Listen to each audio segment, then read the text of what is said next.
So if you're worried about where the country is heading, you're not alone. 79% of American voters that think that the U.S. is in a state of political crisis, and more than half think democracy isn't working. It's funny, under Obama and Biden, it was working. All of a sudden, it's not working. Gee, what happened? I don't know that that's what the poll says. I know, but I'm saying it. I'm saying that. I disagree with what Gavin Newsom said, that he doesn't think we're going to have elections in 2028. And I think I have a different thought on this poll. But listen, democracies are fragile. We all have to be invested in them. But I think they bend. I don't think it's going to break. I still think this is the best form of government in the history of mankind. It certainly is. I'm proud to live in a democratic republic. But what I will say is I think this is more a reaction to people feeling like the system doesn't work for them. Millennials were the first generation that was likely to not do better than their parents were. The fact that people are working harder than ever and not being able to get ahead, and they feel like the American dream is unattainable. They just feel like the system that Washington is giving us doesn't work.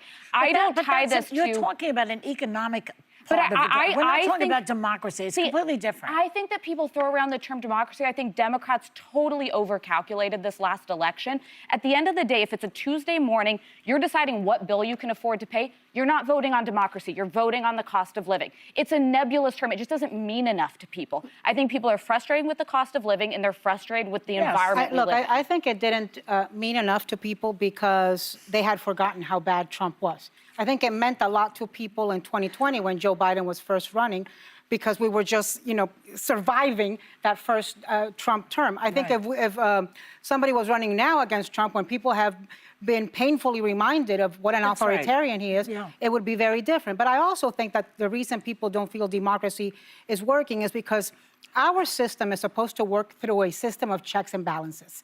And today, unfortunately, there are no checks and balances. The Congress is a fickle organization of rubber-stamping Republicans that do zero oversight over the abuses of the Trump administration.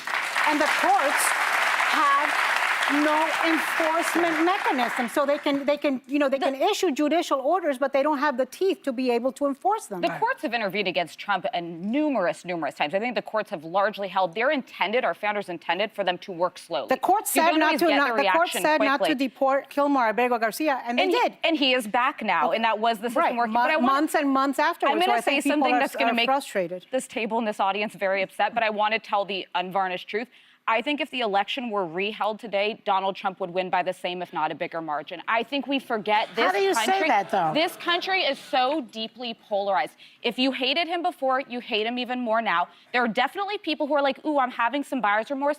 But there's this poll today that shows that on the top issues people voted on, they still trust Republicans more. We are literally a 48-48 country, and then this little percentage in the middle that goes either way.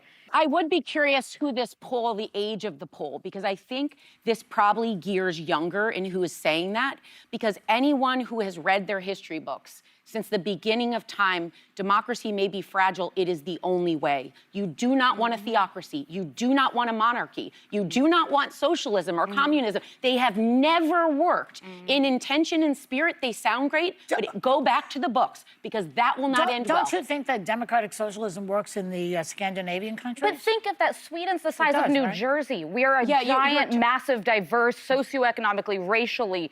We're a very different country. It's hard to compare the two, honestly, Joy. Just, where did I say that? Oh, yeah.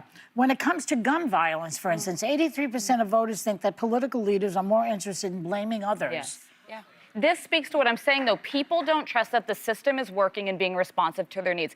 I say it every time we talk about a mass shooting here. It is a Fox News poll that 83% of Americans believe in background checks, yet Washington is completely unwilling to budge on it. There is a disconnect between what the American public wants and what politicians are actually willing to do. Yes. It's a fact. I agree with that.